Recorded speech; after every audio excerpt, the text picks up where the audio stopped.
রঘু একজন গরিব কাঠুরে। প্রতিদিনের মতোই সেই সকালেও সে কুড়াল হাতে ঢুকে পড়েছিল জঙ্গলে। কিন্তু সেদিন বাতাসে কিছু অদ্ভুত ছিল।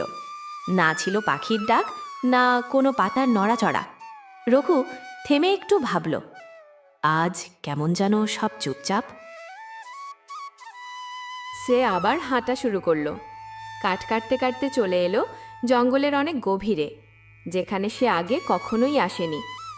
ধীরে ধীরে চারপাশ বদলাতে শুরু করলো। গাছপালা কমে এলো, সবুজ হারিয়ে গিয়ে রং হয়ে গেল হলুদ আর ধূসর। মাটি যেন নিজেই বদলাতে চাইছে। এই জঙ্গলটা তো যেন শেষই হতে চায় না। আরও কত পথ পেরোতে হবে জানি না। দেখে পথ চলতে পারে না? আমাকে ক্ষমা করো, মনটা অনেক খারাপ হয়ে আছে। আমাকে একটু জল খাওয়াবে ভাই?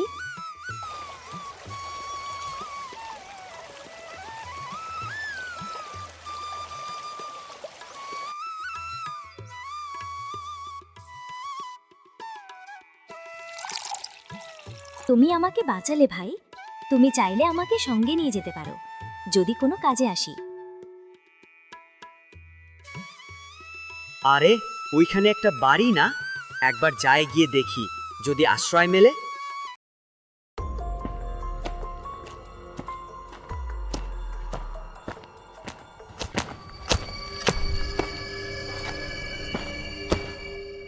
কে তুমি?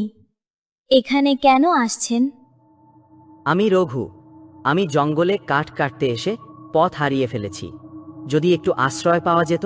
খবরদার, কোনো মানুষ এখানে আসলে ডাইনি তাকে জাদু করে আটকে রাখে।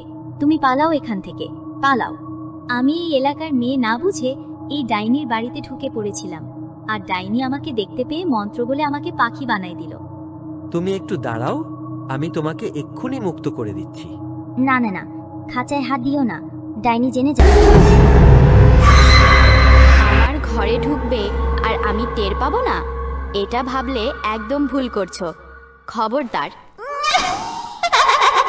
আচ্ছা ঠিক আছে, যেমন তুমি বলছো আমি তাই করব। মেয়েটিকে মুক্ত করে দিতে হবে। তাই নাকি?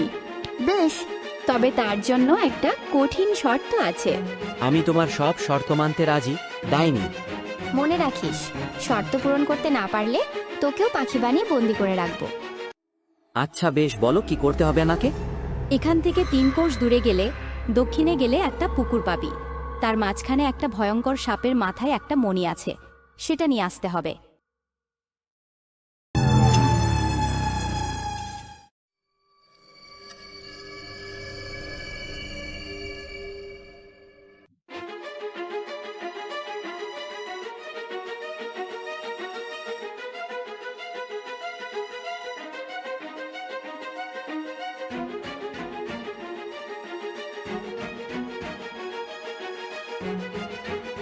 এই সাপগুলো তো অনেক ভয়ঙ্কর। তাহলে কি আমি ডাইনির স্বার্থ পূরণ করতে পারবো না? ভাই, তুমি আমাকে ওই সাপের দিকে ছুড়ে দাও, তারপর দেখো।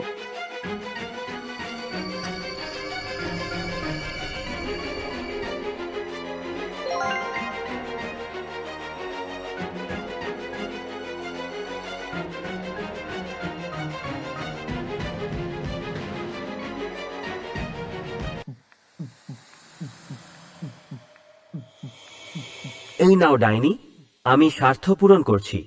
তুমি এক্ষুনি ওই মেয়েটাকে মুক্ত করে দাও। তার আগে তুমি মণিটা আমার হাতে তুলে দাও।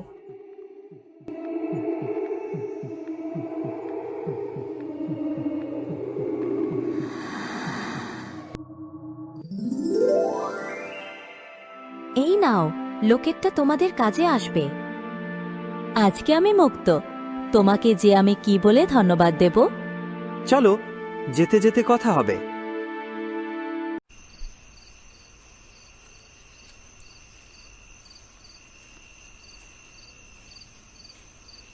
রঘু যখন ডাইনির স্বার্থ পূরণ করে মিনাকে মুক্ত করল, তখন সন্ধে নামছিল।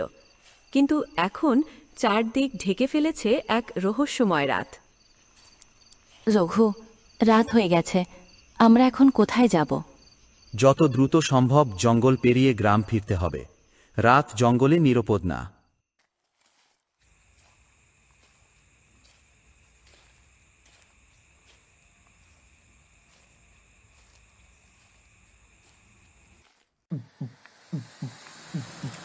তারা হাঁটতে থাকে, কিন্তু হঠাৎ হাওয়ায় কান পাতলেই শোনা যায় কেউ তাদের পেছনে পায়ে পায়ে চলেছে।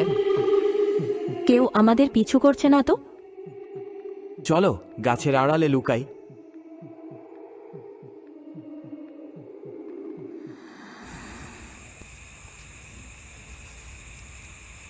তারা একটি বড় গাছের পিছনে লুকিয়ে পড়ে।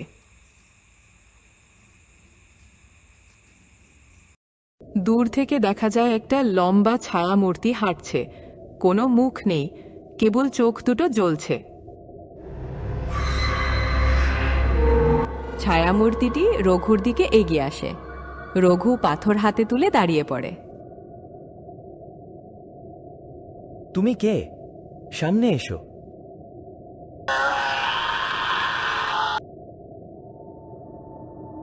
এ রঘু, কি হচ্ছে তোমার?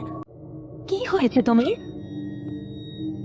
রঘুর শরীর কাঁপছে, চোখ লাল হয়ে উঠছে, যেন সে নিজেই আর রঘু নেই। এইটা তো ডাইনি লকেট, সে বলেছিল বিপদে পড়লে এটা ব্যবহার করতে।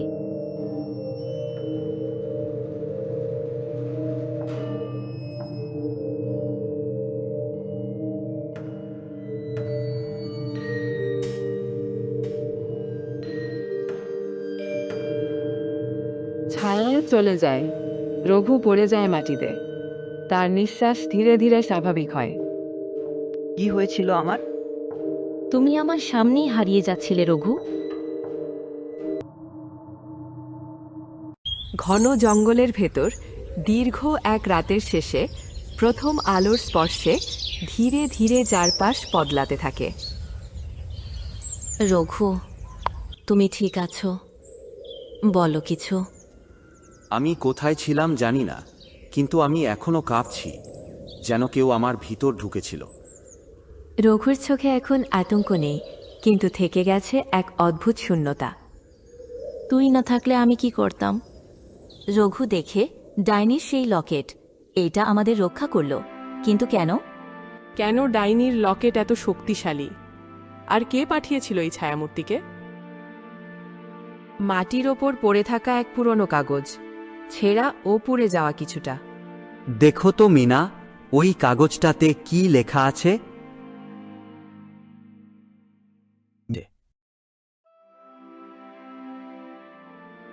তুমি আমাদের বাধা দিয়েছ, এবার আমরা আসব। এর মানে শেষ এখনো হয়নি। এটা তো শুরু মাত্র। রঘু জানে সামনে আরো অন্ধকার, আরো রহস্য, কিন্তু এবার সে প্রস্তুত।